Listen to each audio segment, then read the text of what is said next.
Bueno, entonces, hablemos entonces de las células madre embrionarias. Bueno, las células madre embrionarias son células que se toman a partir de la masa interna del blastocisto. Entonces, después de la fecundación y la formación del cigoto, hay una estructura que se forma después de 5 a 7 días de desarrollo, y es esto, el blastocisto.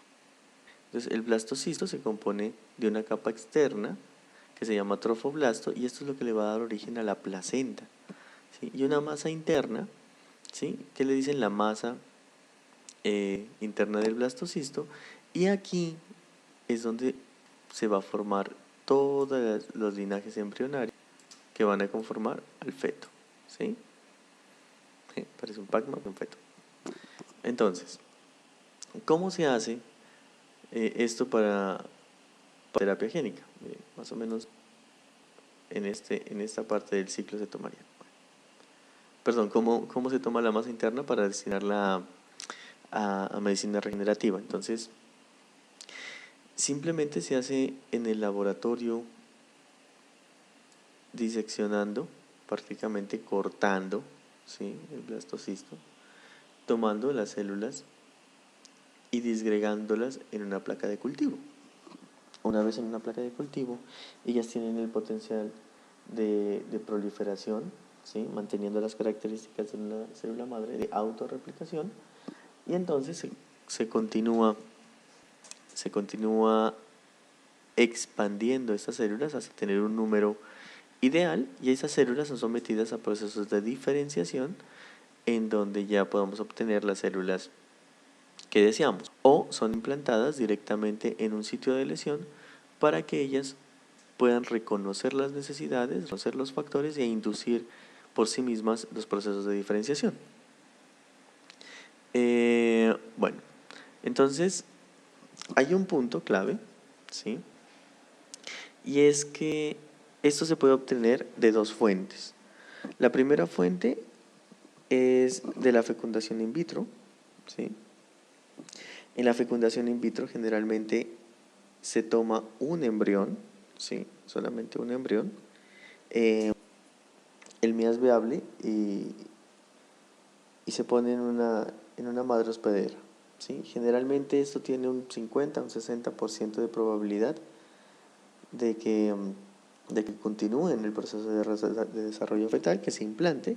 Entonces generalmente se pueden tomar dos, pero en la realidad no se fecundan in vitro solamente uno o dos, se fecundan generalmente 4, ¿sí? Entonces, ¿qué es lo que se hace? Generalmente aprovecha uno de los embriones que se manda a hacer test genéticos, ¿sí? Estos test genéticos lo que buscan es tomar una biopsia muy pequeña de una sola célula, de aquí, de las mórulas. Es decir que para hacerlos, pues hay que dejarlo proliferar un poco in vitro, y después dejarlo llegar hasta blastocisto. Entonces, se hace una fecundación. Hoy en día generalmente se toman esos embriones, se los manda a analizar. En ese análisis que se toma una sola de esas células, esa célula tiene la capacidad de proliferar. Entonces, ¿qué se hace?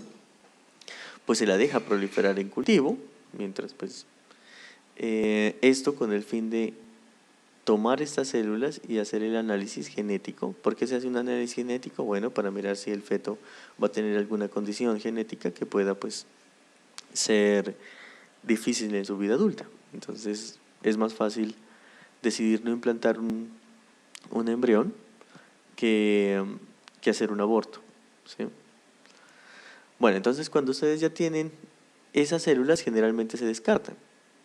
Pero ¿qué es lo que se hace? Se las deja proliferando un poco más, se llega hasta blastocisto, se toma la masa interna y se llevan a cultivo.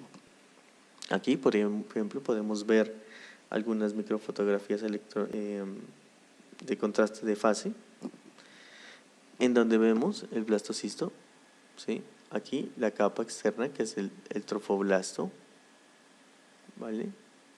Y por acá vamos a ver la masa interna del blastocisto. Entonces está así como así. Bueno, con pinzas y con mucho cuidado se toman, se aíslan, ¿sí? Pam, y se dejan proliferar, ¿sí? Se dejan proliferar, acá ustedes lo ven. Se me perdió esa cosa, aquí lo ven, ¿sí? Esto prácticamente es una gran colonia, ¿sí?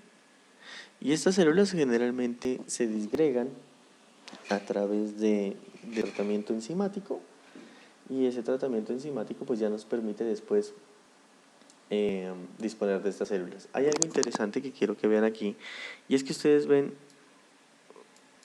como unas células, ¿verdad? Por acá debajo. Bueno, están un poco desenfocadas, miren por acá, por ejemplo, estas células, ¿sí? Y es que para que estas células embrionarias crezcan, se necesita algo que se conoce como monocapa alimentador, ¿sí? Inicialmente, entonces, ¿qué es lo que se hacía? Se tomaban fibroblastos, y esos fibroblastos se colocaban en una capa basal, o sea, una monocapa, y esos fibroblastos generalmente le daban todos los factores de crecimiento a las células madre embrionarias, ¿sí? Bueno, ya con el paso del tiempo, ¿sí?, se ha llegado a otros sistemas de cultivo en donde se han dispuesto células en matrigel. ¿Qué es el matrigel? Bueno, es la matriz que es fabricada a partir de células de sarcoma. Es una línea celular, es una célula cancerígena, ¿sí? Entonces se da origen a matrigel, prácticamente se las cultiva sobre una matriz, ¿sí?, que se produce a partir de las células de sarcoma, y ellas también han crecido muy bien. Y ya actualmente se han logrado tener condiciones de medio de cultivo en donde aquí, ¿sí?, solamente se toma el medio condicionado. ¿Qué quiere decir eso? Usted toma las células, lo voy a dibujar por acá. Usted toma las celulitas, las cultiva y les coloca medio de cultivo normal, ¿no?, para que ellas vivan. Estas células poco a poco van a empezar a liberar, ¿sí?, biomoléculas, ¿sí? Ahí están. Entonces, esas biomoléculas usted simplemente quedan sobrenadante, las puede sacar y las puede adicionar sin tener entonces contacto con otro tipo de célula. Esto también ha dado buenos resultados en la expansión de este tipo de células madre, ¿sí? Entonces hay ya estrategias para el cultivo. Aquí vemos 3, las más importantes: 1 con una monocapa, 2 con una matriz de matrigelo, 3 con factores de crecimiento, ¿sí? Aquí las vemos, los diferentes tipos de cocultivo que pueden ser realizados, y las marcas, ¿no? Lo importante aquí es que ustedes pueden establecer la caracterización de esas células. Generalmente hay marcadores de célula madre, por ejemplo O4, ¿sí?, SA3, O4, otra 1, otra 181, 60. Entonces, aparte pues también tenemos fosfatasa alcalina para probar diferenciación. No es importante que se aprendan todos los marcadores, simplemente que sepan que hay unas proteínas que se expresan en las células madre cuando son células madre, pues valga la redundancia. Es decir, que son proteínas que pueden estar principalmente en la periferia de las células, lo que más se busca, pero que solamente van a expresadas o van a estar presentes cuando la célula es madre. Bueno, en la actualidad hay muchas líneas que se han generado, es decir, ya no es que siempre que ustedes quieren ver si quieren obtener una de estas células madre embrionarias, tienen que hacer entonces la fecundación. Hay investigadores pues que generan líneas, hacen proliferar estas células y las venden, y ustedes van a encontrar entonces los bancos, ¿sí? Entonces van a encontrar registro, por ejemplo, de los que se han hecho, para qué lo han hecho, cuántos hay, dónde están. Generalmente esto es muy riguroso en cuanto a la vigilancia y la normatividad que los acoge, bueno, por todos los dilemas éticos que pueden surgir. Entonces hay pues varias, esta es otra, miren, un registro de células madre internacionales donde ustedes también pueden buscarlas. Acá les muestro otro, este es un ente privado ya, ¿sí? Entonces ustedes pueden explorar donde quieran obtener pues sus células embrionarias, ya las pueden comprar. Bueno, entonces algo que nosotros sí tenemos también que tener en cuenta es que cuando se cultivan estas células y se llevan a, puede haber diferenciación pero que no buscamos. La diferenciación es mala en la medida que nosotros fallemos en el proceso de expansión. ¿A qué me refiero? Ustedes les mandan, por ejemplo, 1.000.000 de células. Ese 1.000.000 de células tenemos que expandirlo para una terapia, digamos, a 100 millones.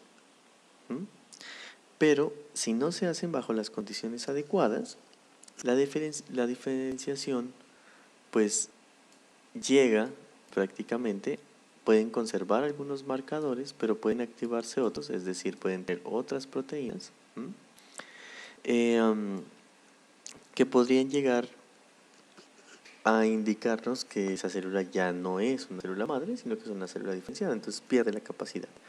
Inicialmente lo que necesitamos es tener una buena cantidad y posteriormente necesitamos diferenciarlas. Entonces, dependiendo del momento en que se busque la diferenciación, pues puede ser malo o bueno. Es malo, por ejemplo, si estamos buscando obtener una alta cantidad de células, pues bueno, en el punto que nosotros ya queramos es dar origen a un fenotipo particular para implantarse en un tejido. Entonces, generalmente esto depende mucho, es del medio de cultivo, de las condiciones microambientales de la célula, ¿sí? Hoy en día, afortunadamente, pues ya se han descubierto mucho de los que son los factores de crecimiento y factores de diferenciación que trabajan en estos mecanismos, ¿sí? Que están implícitos en los mecanismos, o ya sea de mantener una célula desdiferenciada o mantener una célula diferenciada o inducir en diferenciación. Entonces, ustedes ven acá, son kits, ¿sí? Para células que queremos mandarlas al ectodermo o al mesodermo o al endodermo, y prácticamente ya nos venden, ¿sí? Nos venden los factores, así de simple, que nos permiten diferenciar, ¿sí? Entonces, lo que ustedes hacen hoy en día es simplemente comprar los factores de crecimiento, se los venden, usted toma estas células y los coloca en el frasco de cultivo y ellas empiezan a diferenciar. Sin embargo, la maduración final siempre ocurre en los tejidos, ¿sí? Se ha visto que las células, si bien tienen un linaje que propende a la diferenciación, es decir, que están en camino hacia la diferenciación, pues la maduración ocurre siempre y cuando sean implantadas en el tejido y sean sometidas a pruebas funcionales, ¿sí? Bueno, entonces yo les voy a dejar un link. Les voy a dejar un link por acá en el chat cuando ustedes me indiquen que van en esa parte, donde pueden revisar estos factores. Vale, bueno. Las pruebas de diferenciación de estos kits generalmente se hacen en pruebas de teratomas. Entonces, los teratomas son agrupaciones celulares que acogen diferentes fenotipos celulares. Sí, imagínense, de hecho, si ustedes buscan teratoma en internet, van a encontrar algunas cosas un poco aberrantes, pero que solamente muestran es una agrupación de células que tiene diferentes tipos de células, diferentes tejidos a la vez. Entonces la prueba de teratoma es muy frecuente para identificar a las células madre embrionarias. Y lo que se hace es que primero, bueno, se lo cultiva, ¿sí? Lo que estábamos hablando ahora, generalmente con factores de medios condicionados, se toman y se implantan, ¿sí? Se implantan en un ratoncito, ¿sí? Y en ese ratoncito, pues se le hace un seguimiento, ¿sí? Prácticamente a este tumor. Estos equipos que existen hoy en día, lo que hacen es análisis de imagen a través pues de contraste, tinciones de contrastes que identifican a estos tumores. Entonces, ¿cómo se ven? Tumores, no, perdón, a estos terapias. Entonces, ¿cómo se ven? Miren acá, ¿sí? Acá ven los ratoncitos cuando se les implanta esas células madre. Si esas células madre tienen la capacidad de dar diferentes tejidos en ectodermo, mesodermo y endodermo, pues se van a ver diferentes estructuras, ¿sí? Y se puede hacer una caracterización histológica donde se puedan reconocer todas esas estructuras diferenciales, ¿sí? Entonces, ¿qué es lo que se hace? Pues se implanta en el ratón, se saca, se hacen cortes histológicos de hematoxilina eosina y se mira pues las características celulares. Entonces ahí podemos mirar diferentes tipos de tejido, lo que nos explicaría que es una célula embrionaria. Bueno. Ahora, miremos este punto, o bueno, para continuar en el punto final de células madre adultas. Entonces quiero que me contesten una pregunta, por favor. ¿Cuál creen ustedes que sea la característica más importante que tienen las células madre embrionarias como potencial en la terapia celular? ¿Sí? ¿Cuál es la principal característica que tienen para ser aplicadas en terapia celular?